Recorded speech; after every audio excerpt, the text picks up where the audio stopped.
Bonjour à tous. Alors aujourd'hui c'est un workshop un peu spécial parce que c'est un workshop qui est depuis longtemps une sorte de running gag entre Hugo et moi. Et ça fait des mois et des mois qu'Hugo me dit tu vas faire un workshop, c'est les startups expliquées à votre grand-mère. Et ça va être le meilleur workshop ever parce que je vais enfin pouvoir dire à ma grand-mère où je travaille et qu'est-ce que je fais. Alors on a fini par me le mettre dans mon calendrier et à me l'imposer.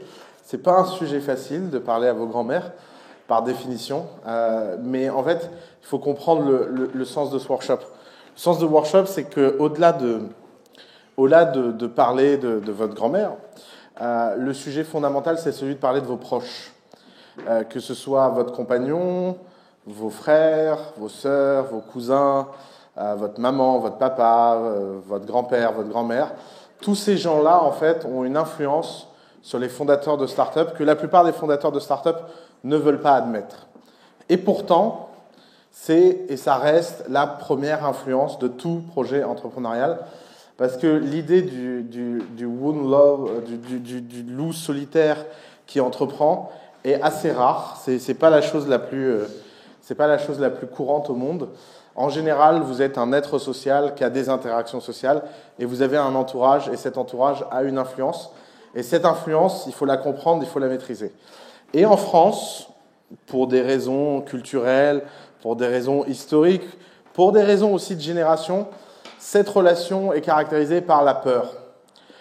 Vous n'imaginez pas le nombre de fois où j'ai géré des compagnons, des maris, des femmes, où j'ai géré des parents à The Family au téléphone pendant des heures, en leur expliquant que tout va bien, que The Family 1 n'est pas une secte, contrairement aux apparences, que non, il n'y a pas de problème, leur fils ou leur fille, ou leur mari, ou leur je sais pas qui, leurs proches, ne vont pas finir en prison. Non, non. Faire une entreprise en France est légal. Il n'y a pas que Bernard Tapie qui fait des entreprises. Que non, il n'y a pas de problème, ils ne vont pas finir avec des huissiers à la maison et tout ça.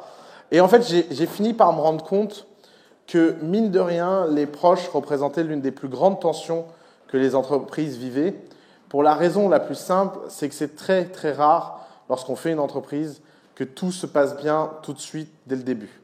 Forcément, vous allez passer par un moment de peur. Alors, j'ai essayé de lister les peurs les plus courantes que j'entends, et l'une des premières, c'est le risque de carrière. Est-ce que faire une start-up, ça a un impact négatif sur la carrière ? À votre avis, oui, non ? Qui pense ici que faire une start-up a un impact négatif sur sa carrière ? Eh bien, vous avez tous tort. Faire une start-up a un impact négatif sur la carrière. Point. Et oui, c'est comme ça. Vous êtes dans un pays qui s'appelle la France, on déteste l'échec. Si vous croyez à l'histoire que vous allez pouvoir, après avoir glandé 2 ans dans une start-up dont personne n'a entendu parler, retourner dans une entreprise et dire que cette expérience a été aussi très enrichissante, vous feriez mieux de faire un tour du monde. Faire un tour du monde a beaucoup moins d'impact négatif sur une carrière que faire une start-up. C'est pas la peine de se voiler la face, c'est pas la peine de raconter des conneries. Je suis pas là pour ça, je suis là pour vous dire la vérité. La vérité, c'est que si vous regardez autour des 3 grands critères de carrière, à savoir le revenu par mois après année d'expérience, la position hiérarchique ou le bien-être au travail, sur ces 3 choses, le fait d'avoir fait une start-up a un impact négatif. C'est comme ça. Vous allez gagner moins que ce que vous auriez gagné si vous étiez resté, parce qu'on va avoir du mal à le valoriser. Évidemment, quand je dis faire une start-up, c'est faire une start-up qui a échoué. Évidemment, si vous faites une start-up qui a racheté 400 millions, en général, ça a un impact positif sur votre carrière. Donc, première chose, ça a un impact sur votre revenu. Deuxième chose, ça a un impact sur votre positionnement hiérarchique, parce que c'est très très dur, après avoir quitté une entreprise pendant 2, 3, 4 ans, de revenir et de réussir à valoriser cette expérience-là. Parce qu'on le veuille ou non, on n'arrive pas à comprendre ce qu'est une expérience start-up. Et quand on est une grande boîte, on n'arrive pas à mettre les gens dans des cases. Et encore pire, si vous avez le malheur de rentrer dans les programmes que les grands groupes aujourd'hui sont en train de mettre en place pour prendre des entrepreneurs et les ramener dans leur sein, vous allez finir dans ce que j'appelle le zoo des grandes entreprises.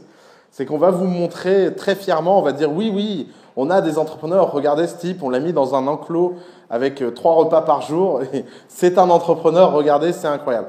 Et en fait, au début, vous allez croire à ce truc, puis vous allez comprendre qu'en fait, vous êtes juste une excuse marketing, et que les postes intéressants vont être donnés à des gens qui ont eu une carrière beaucoup plus classique et beaucoup plus intéressante. Alors, évidemment, si vous allez voir vos proches et vous leur dites ce que je suis en train de faire, il y a un risque de carrière. Bon, leur niveau d'angoisse risque de monter. Mais pourtant, vous devez leur faire comprendre quelque chose de plus fondamental. C'est que derrière ce risque de carrière, il y a un risque encore plus fondamental. C'est pas parce que faire une start-up est un risque pour sa carrière que rester dans sa carrière n'est pas un risque pour sa carrière. Et ça, c'est la deuxième réalité de notre monde contemporain. C'est qu'aujourd'hui, la plupart des gens, dans leur boulot, n'ont absolument pas une ligne et une carrière qui est tracée. L'époque où, en fonction de son diplôme, on avait une carrière qui était tracée devant soi n'existe plus. Et que même si aujourd'hui, être à l'intérieur d'une entreprise, ça a l'air d'être confortable, en fait, ça n'a jamais été aussi risqué. Vous avez les restructurations, vous avez la crise, vous avez le fait que énormément de gens plafonnent, vous avez le fait qu'il y a quand même une génération énorme de gens qui attendent des postes à importance depuis des années. Et donc, quand vous arrivez, la probabilité que vous l'essayez est quand même très faible. Et donc, en fait, de ce point de vue-là, plutôt qu'essayer d'expliquer et de mentir aux gens, et les gens ne sont pas naïfs, je pense que l'une des premières attitudes à avoir avec ses proches, c'est d'être relativement transparent. Et je pense que les gens vivent bien l'idée que les gens prennent des risques assumés. Ce que je vois trop souvent dans l'entourage des startups qu'on accompagne, c'est que les gens mentent à leur entourage. Par exemple, on a excusez-moi, je suis mort de rire parce que ça restera l'histoire la plus dingue du monde. Un type a dit à sa femme enceinte que de toute façon, à The Family, tout le monde levait des dizaines de millions, donc il n'y avait pas de problème. Et il a utilisé la marque The Family pour rassurer. Et quand vous avez la femme enceinte au dernier mois qui vient vous voir, qui vous dit « Ah, c'est génial, j'ai hâte que mon mari lève plusieurs millions avec vous », et vous dites « Ah ouais, votre mari, il en est loin. » Et vous voyez le visage se décomposer, vous comprenez qu'il y a eu un petit problème de communication. Les gens comprennent les risques assumés. Les gens comprennent quand vous assumez les risques que vous prenez. Oui, je suis en train de prendre un risque de carrière, mais j'en suis conscient, je ne suis pas en train de me voiler la face, et que si je ne prends pas de risque, il n'y a pas de retour. L'entrepreneuriat est un acte de prise de risque. Si vous essayez de cacher cette prise de risque, si vous essayez de masquer cette prise de risque, si vous essayez d'enfumer cette prise de risque derrière des logos, derrière des marques, derrière je ne sais pas quoi, ça ne va pas bien finir pour vous. Vous devez être la première personne à assumer le risque. C'est exactement la même chose quand vous êtes au volant avec quelqu'un. Quand vous êtes au volant avec quelqu'un, imaginez quelqu'un qui conduit vite, mais qui est rassurant, parce qu'il a une conduite ferme. Vous avez beaucoup moins peur que quelqu'un qui conduit lentement, mais qui est très hésitant. Pourtant, le type qui conduit vite a beaucoup plus de chances de vous tuer que celui qui conduit lentement. Il n'empêche, psychologiquement, on préfère les gens qui assument les risques qu'ils prennent et qui les prennent correctement, plutôt que des gens qui ne les assument pas. Or, la plupart des entrepreneurs sont eux-mêmes pas convaincus des risques qu'ils prennent. Et votre premier travail vis-à-vis de vos proches, c'est vous-même. Votre premier challenge vis-à-vis de vos proches, c'est vous-même. Vos proches, finalement, ne sont bien que le reflet et le miroir des angoisses que vous projetez. Et si vous voulez avoir une vie assez facile de ce côté-là et pas avoir une prise de tête permanente, oui, tu as le droit de t'installer au premier rang. Je ne sais pas pourquoi les gens ont peur. Je dois poustillonner, ça doit se savoir. C'est ça, bonjour. Ah, un homme à haut risque. Donc, premier risque, risque de carrière. Ensuite, le deuxième risque le plus courant que les gens évoquent concernant les startups, c'est le risque d'endettement. Alors, on est en France, on a une sorte d'imaginaire folklorique des startups qui est très particulier et qui est fondé sur cette idée incroyable de gens qui ne se payent pas pendant des années, qui mettent leurs enfants et leur maison en caution et qui espèrent au final s'en sortir quand même. Et vous avez cette image, d'ailleurs, si on regarde à peu près toutes les œuvres populaires autour de l'entrepreneuriat, à savoir, par exemple, La vérité si je mens. Dans tous les La vérité si je mens, qu'est-ce qui se passe? Il y a un huissier qui vient et qu'embarque les meubles, qu'il soit pauvre, moyennement riche ou très riche. Dans tous les cas, c'est le destin du type qui est entrepreneur en France, c'est de se faire arnaquer par la police ou je sais pas qui, et puis cette autorité vient et vous écrabouille.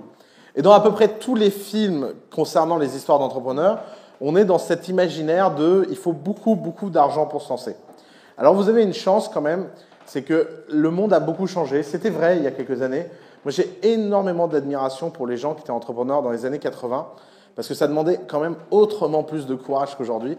Aujourd'hui, vous pouvez bâtir des boîtes avec 3 fois rien. Nous, on a cette stat complètement hallucinante à The Family.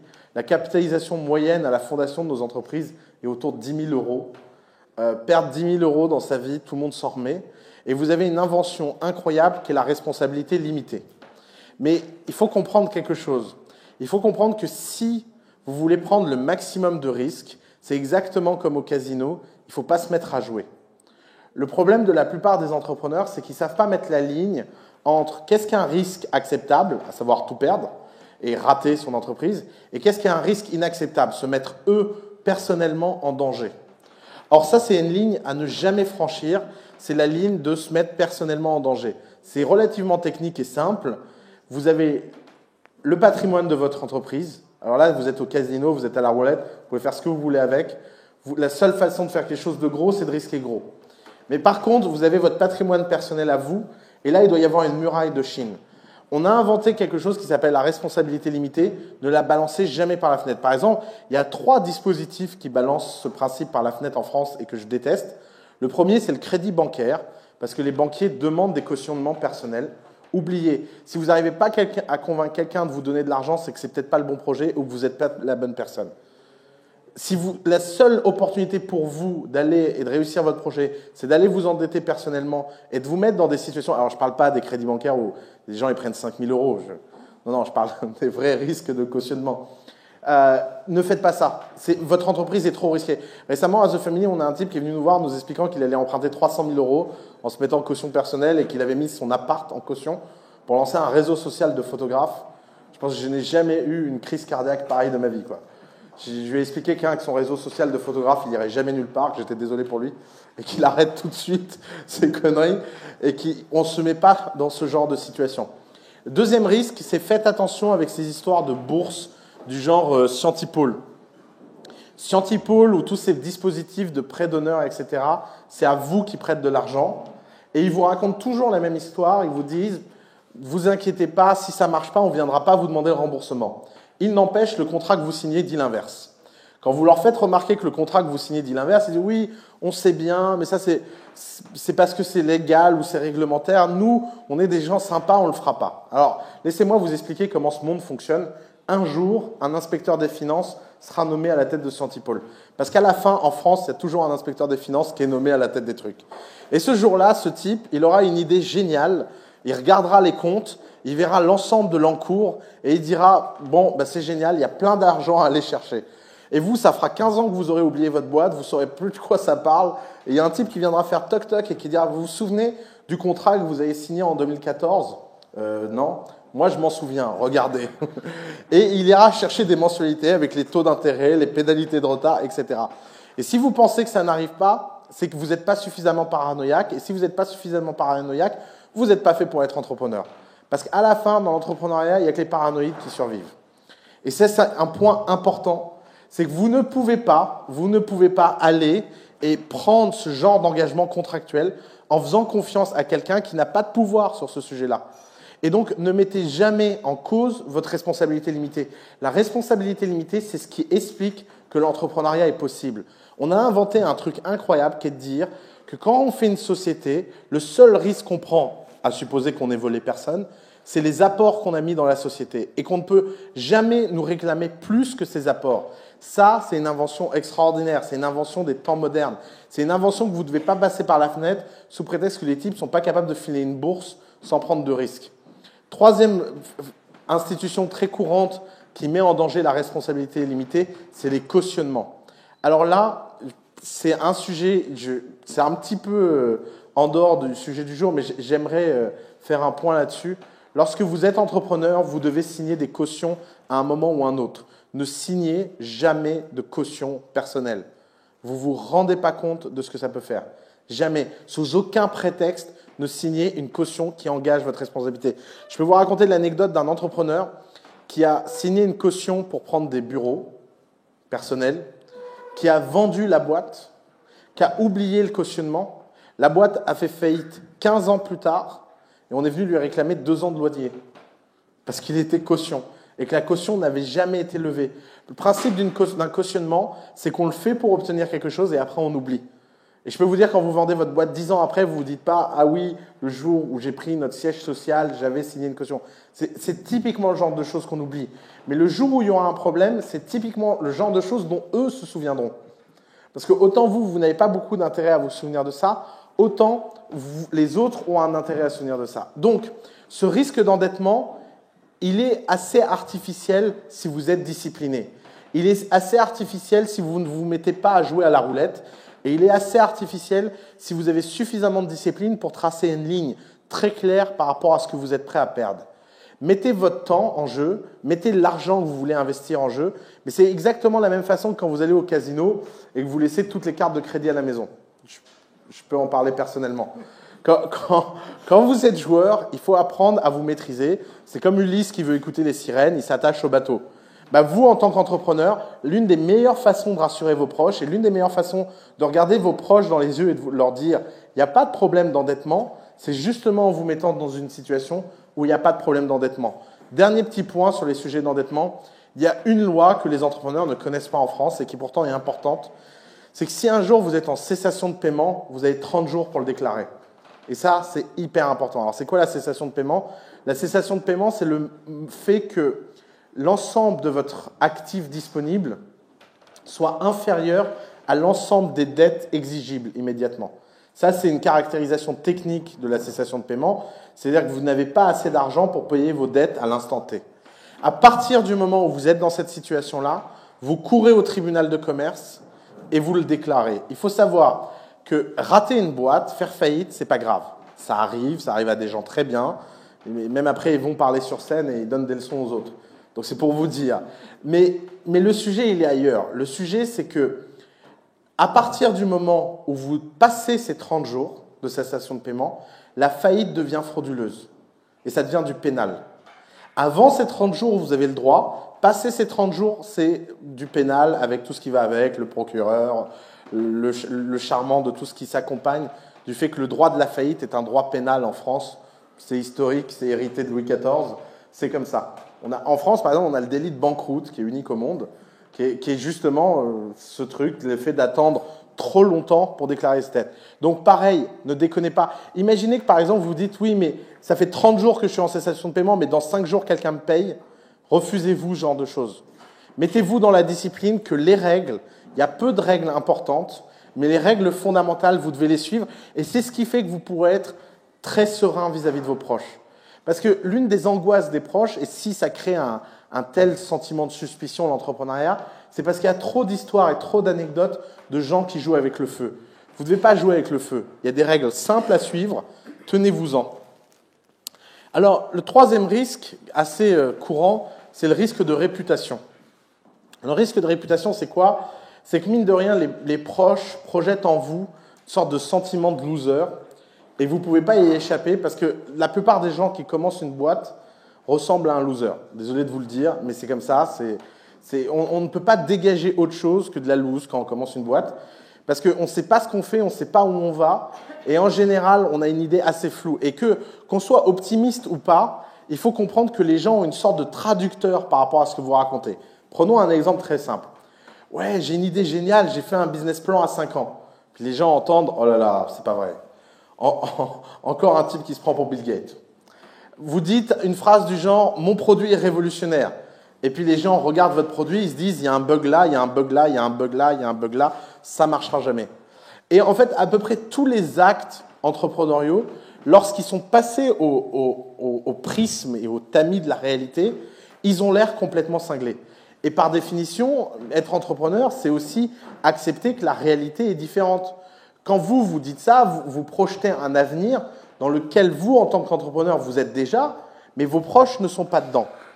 Alors, l'une des angoisses que ça suscite chez les gens, c'est que mine de rien, les gens se disent « Oh là là, ok, il va lancer sa boîte, il va rater parce que je le vois d'avance qu'il va rater. Et qu'est-ce qui va se passer quand il va rater? Tout le monde va se moquer de lui. Et en se moquant de lui, indirectement, il se moquera de moi parce que les proches ont une sorte d'aura. Vous savez, un jour, on m'a dit être à côté de gens intelligents, on a l'impression qu'on est intelligent, mais être à côté d'idiots, on a l'impression d'être idiot. C'est la même chose avec le succès. Les gens qui fréquentent des gens qui ont du succès, ils ont l'air d'avoir du succès. Les gens qui fréquentent des gens qui n'ont pas de succès, ils ont l'air d'en avoir encore moins qu'eux. Et ça, vos proches ont un instinct assez aiguisé là-dessus. Pour peu qu'en plus, votre grand-mère ait une haute opinion de ce que vous devriez faire avec vos études ou je ne sais pas quoi, ça peut être en plus exacerbé. C'est que ce qui est prestigieux à une époque ne l'est pas à une autre.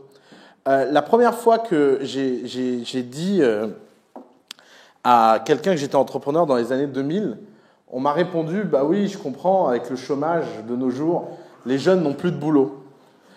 Et aujourd'hui, vous dites, vous êtes entrepreneur, ça ressemble un peu à être je suis une rockstar. Ça semble être quelque chose de tout à fait légitime. On se dit, bon, peu de chances que ça marche, mais au moins, il y a un petit côté prestige qui s'accompagne dans l'entrepreneuriat. Mais ça, c'est vrai dans la génération des entrepreneurs actuels, mais c'est pas vrai pour les générations précédentes, c'est pas vrai chez vos parents, et c'est encore moins vrai chez vos grands-parents. Or, ce risque de réputation, si vous avez un travail pédagogique à faire, c'est de changer la vue que les gens dans votre entourage ont du succès et de l'échec. Et ça s'éduque. Ça c'est quelque chose qui se répète. Et c'est pas en le disant une fois que ça fonctionnera, c'est un combat, mais c'est votre responsabilité en tant qu'entrepreneur de réussir à convaincre les gens autour de vous que ce risque de réputation est pas si grave que ça. Alors, une fois que vous avez enlevé les grands doutes, à savoir est-ce que c'est n'importe quoi parce que c'est pas une bonne décision de carrière, est-ce que vous allez finir avec des huissiers à la maison et est-ce que vous n'allez pas être un paria, normalement, vous avez réussi à avoir l'adoption de votre entourage par rapport à votre projet entrepreneurial. Et là commence le problème inverse. Le problème inverse, c'est quand votre entourage est enthousiaste par rapport à votre projet entrepreneurial. Alors ça, c'est beaucoup plus grave que le premier cas. Je vais vous expliquer pourquoi. Parce que d'un seul coup, les gens ont une opinion sur ce que vous faites. Et l'entourage, c'est pire que les investisseurs. C'est-à-dire que, encore, les investisseurs, ils voient plein de projets par an. Donc quand ils donnent des conseils, de temps en temps, ça tombe juste. Mais alors, l'entourage, par définition, au mieux, vous êtes dans un milieu qui lit la presse. Au pire, vous êtes dans un milieu qui est nourri que par la télé. Mais dans tous les cas, ça risque pas d'être très, très actionnable dans votre projet. Or, le problème des projets entrepreneuriaux, c'est qu'en général, au début, ils sont tellement flous que tout le monde a une opinion dessus. Et à partir du moment où les gens vous supportent, leur rôle numéro 1 en vous supportant, c'est d'avoir des suggestions dans ce que vous faites. Alors, ça fait partie du prix à payer pour avoir un entourage supportif. J'ai envie de vous dire, soyez patient, écoutez, n'entendez pas grand-chose, et puis si ça se trouve, de temps en temps, il y aura une bonne idée qui sortira. On ne sait jamais. Je veux dire, tout arrive avec suffisamment de quantité. Mais la dernière chose à faire, c'est de vivre cette implication comme une intrusion.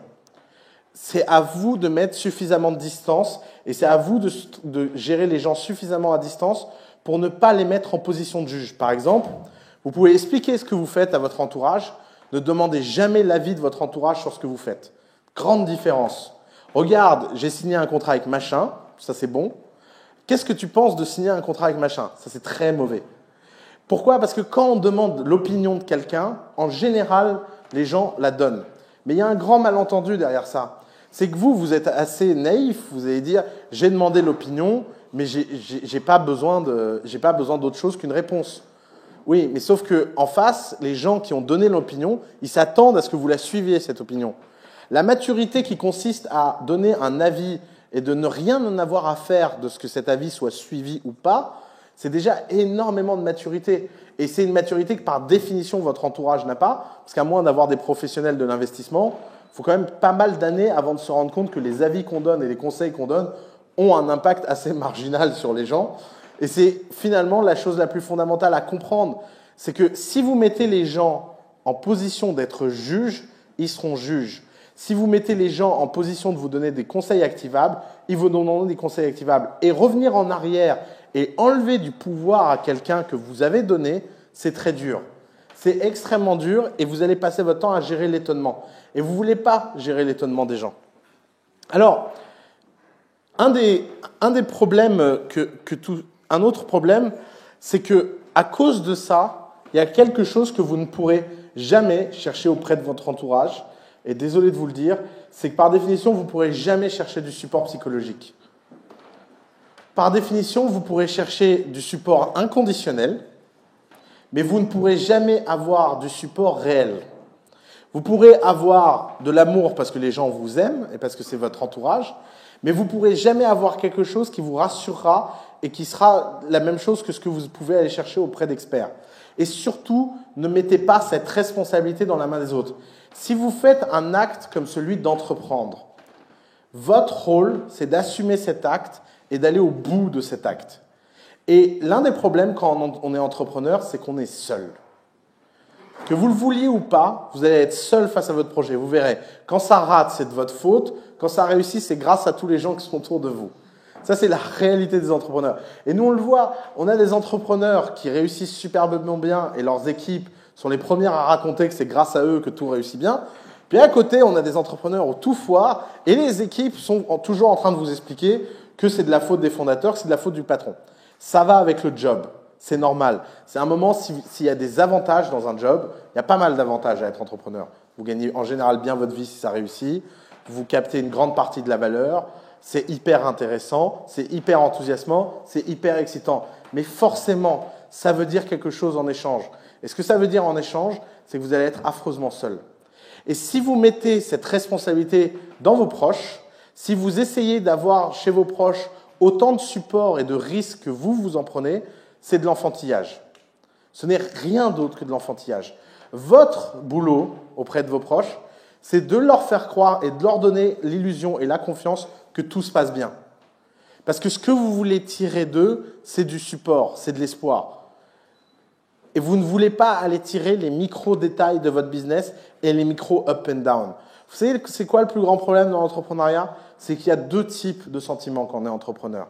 Quand son projet marche et quand son projet fonctionne, il n'y a que deux types d'émotions qu'on connaît, l'euphorie et la dépression. Et qu'au milieu des deux, il n'y a rien.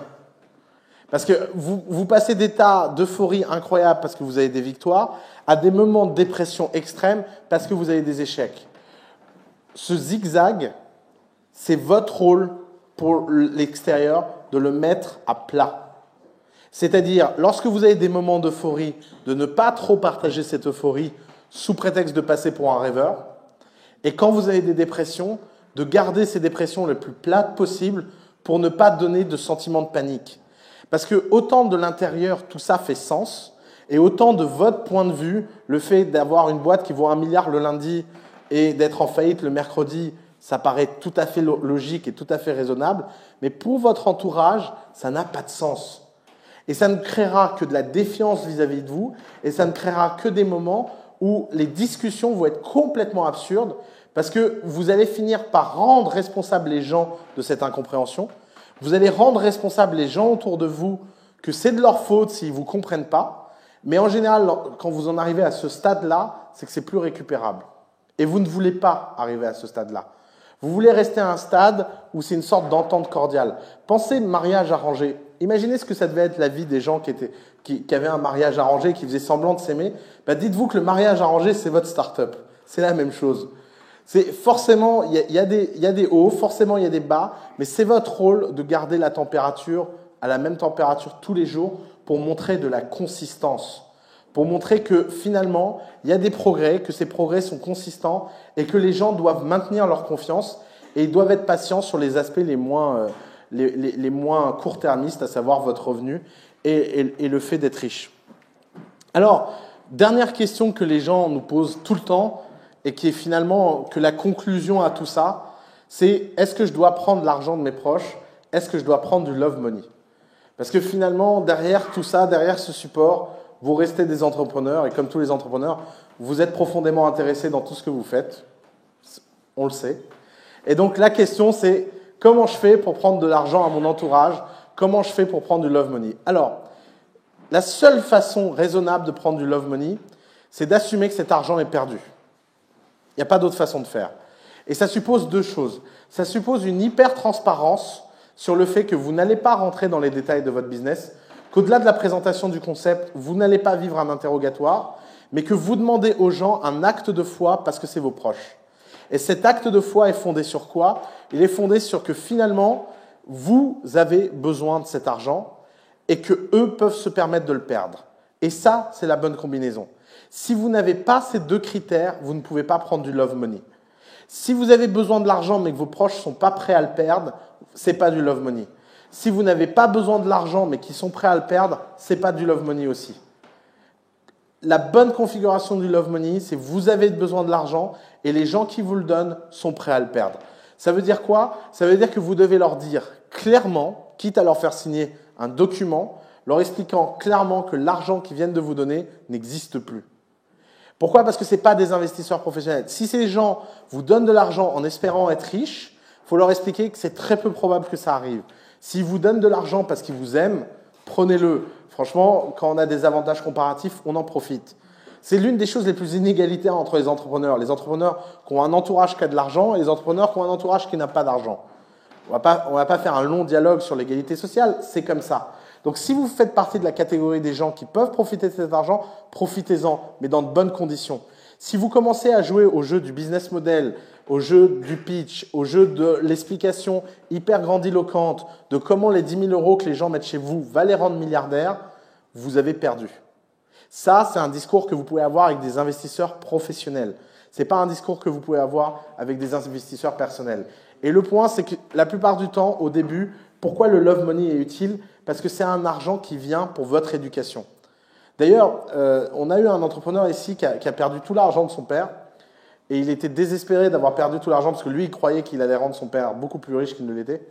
Et son père lui a dit, ta sœur m'a coûté 150 000 euros à Harvard. Finalement, l'argent que je t'ai donné, je pense qu'il est bien mieux dépensé. Je me suis dit, ce type a compris ce qu'était le love money.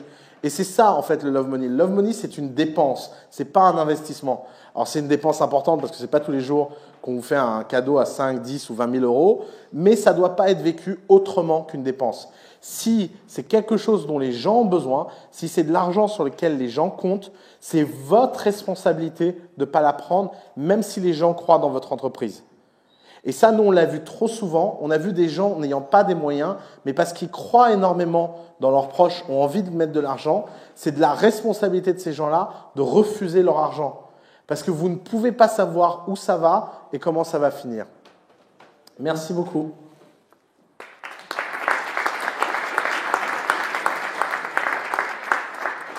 Vous avez des questions? Comme ils sont tous timides, Constance, je suis sûr que tu as une question. Alors, la question c'est, j'ai dit qu'il y avait un problème de carrière quand on faisait une start-up, ça avait un impact négatif. Et il s'avère que dans une vidéo, j'ai expliqué l'inverse.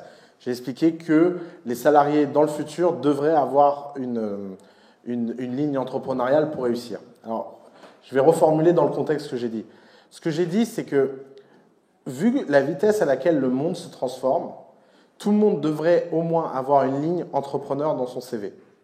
Pourquoi? Parce qu'à long terme, c'est ce qui va protéger les gens dans le cadre de leur carrière de réussir à se construire une carrière intéressante. Ça ne veut pas dire que cette ligne sera valorisée immédiatement par l'entreprise. Ça veut juste dire que vous aurez un avantage dont l'entreprise n'aura pas conscience. C'est très différent comme idée. Moi, je pense que tout le monde devrait essayer au moins une fois d'être entrepreneur, d'abord pour s'enlever cette question et ce rêve de la tête, et deuxièmement parce qu'on y apprend des choses qui sont utiles quoi qu'on en fasse. Mais cet apprentissage, il a un coût. Ce coût, c'est comme passer 2 ans à faire le tour du monde ou passer 2 ans à aller faire un MBA ou je sais pas quoi. Par définition, ça a un coût dans ta carrière. Si tu vas faire un MBA, tu vas avoir plus 30% de salaire. Si tu es entrepreneur, tu vas avoir moins 30%. Mais ça ne veut pas dire qu'il ne vaut pas mieux être entrepreneur qu'aller faire un MBA. Et ça ne veut pas dire que les opportunités qui vont se présenter après coup ne seront pas meilleures. Mais l'idée qui consiste à dire, sous prétexte que j'étais entrepreneur, immédiatement et à court terme, je peux le valoriser en revenant dans le monde de l'entreprise, est fausse. Ça ne fonctionne pas. C'est très dur. Et c'est très dur, après avoir été entrepreneur, de retomber dans un cadre classique. Parce que d'un seul coup, la vie, elle est ce qu'elle est. Ces entreprises, elles sont ce qu'elles sont. Elles gèrent des résiliences. Elles ne créent pas des nouveaux business. Et quand tu gères une résilience, tu n'as pas envie que les gens viennent proposer des milliers d'idées, soient actifs, etc. C'est pas la nature de ces boîtes. Donc forcément, ça a un impact. Ouais, vas-y. Attends, j'entends rien, excuse-moi. Comment on peut expliquer à nos proches qu'on ne veut pas qu'ils s'ingèrent dans le business sans les laisser? Dans le sens qu'ils peuvent mal le prendre en disant... Je comprends. Il y a une seule façon de le faire, c'est en ne leur laissant jamais l'opportunité de s'ingérer dans ton business. Mais si, c'est un point important. Déjà, ne jamais leur demander leur avis. C'est une discipline très importante. Si tu demandes l'avis, forcément que les gens s'ingèrent. Et si les gens s'ingèrent, c'est ta faute. C'est ta responsabilité de garder les gens à distance. Et c'est ta responsabilité de mettre un cadre et de risquer donc des micro-vexations pour éviter des grandes vexations. Faut pas avoir peur à des moments simplement d'expliquer les règles du jeu et d'expliquer qu'il y a des choses qui sont acceptables et des choses qui sont inacceptables. Et s'il y a des micro-vexations, c'est pas grave. Parce que vaut mieux avoir des micro-vexations tout de suite que des grandes engueulades plus tard. Et ça, c'est d'autant plus vrai dans les couples que les proches. Parce que forcément... bah oui, par définition, c'est la personne. Normalement, si ça se passe bien dans ton couple, c'est la personne avec qui tu parles le plus. Donc, par définition, les gens ont tendance à mettre une sorte de responsabilité alors que les gens ont partiellement de l'info. Même si tu parles 3 heures par jour avec la personne que tu aimes, par définition, elle a beaucoup moins d'informations que toi, tu n'en auras jamais. Et ce décalage d'informations, bah, c'est là où les décisions importantes. Tu peux demander un avis, tu peux demander un conseil, mais tu ne peux pas demander aux gens d'être responsables des décisions que tu prends. Ouais, vas-y, recommence. Ah, moi, je suis partisan à fond de ça, à l'inverse.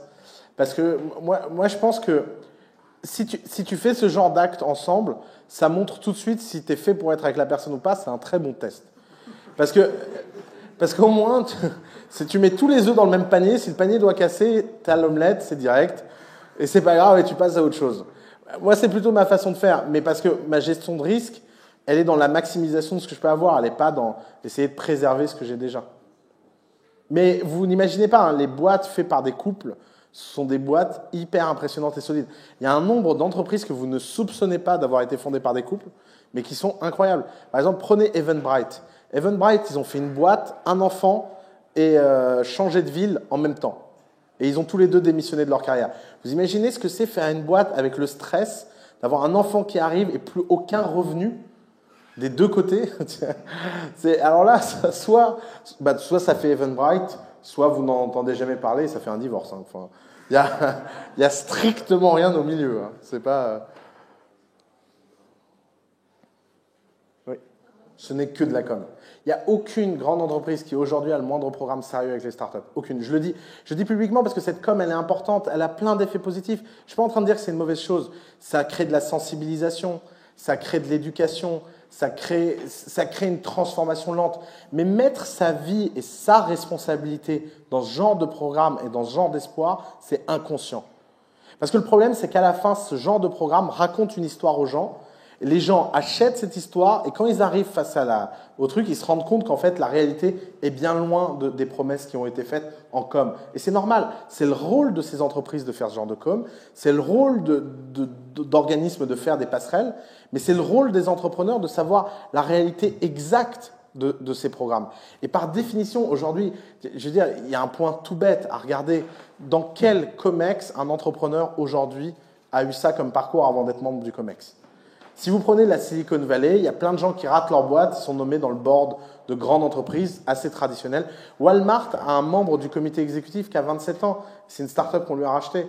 Le jour où Carrefour nomme un entrepreneur dans son COMEX qui a été racheté, je dirais effectivement, il y a des relations réelles. Mais en attendant que ce jour arrive, aujourd'hui, dans les ressources humaines, il y a une tension entre le fait qu'il y a une reconnaissance claire du fait que le projet entrepreneurial peut être intéressant, mais en même temps, à côté d'un X-Min, ça reste un profil en dessous. C'est ça le point. Et ce point, aujourd'hui, c'est une réalité concrète de notre pays. Ça va changer. Je n'ai jamais dit que ce que je disais était figé. Mais si on regarde la situation aujourd'hui en 2014, elle est ça.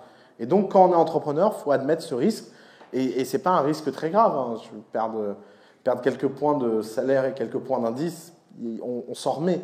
Mais ce qui est terrible, c'est de croire à cette histoire que ça va avoir l'effet inverse. Moi, j'en vois même créer des boîtes juste dans ce sens-là. Alors là, ça finit toujours en cata. Enfin, ça ne peut pas finir autrement. Ouais. Est-ce que vous avez dit que ça s'adresse essentiellement à des jeunes? Est-ce que le message n'est pas encore plus fort pour les vieux? Bah si, je pense. D'ailleurs, c'est pour ça que ça ne s'adressait pas qu'à des jeunes. Je pense que c'est encore pire.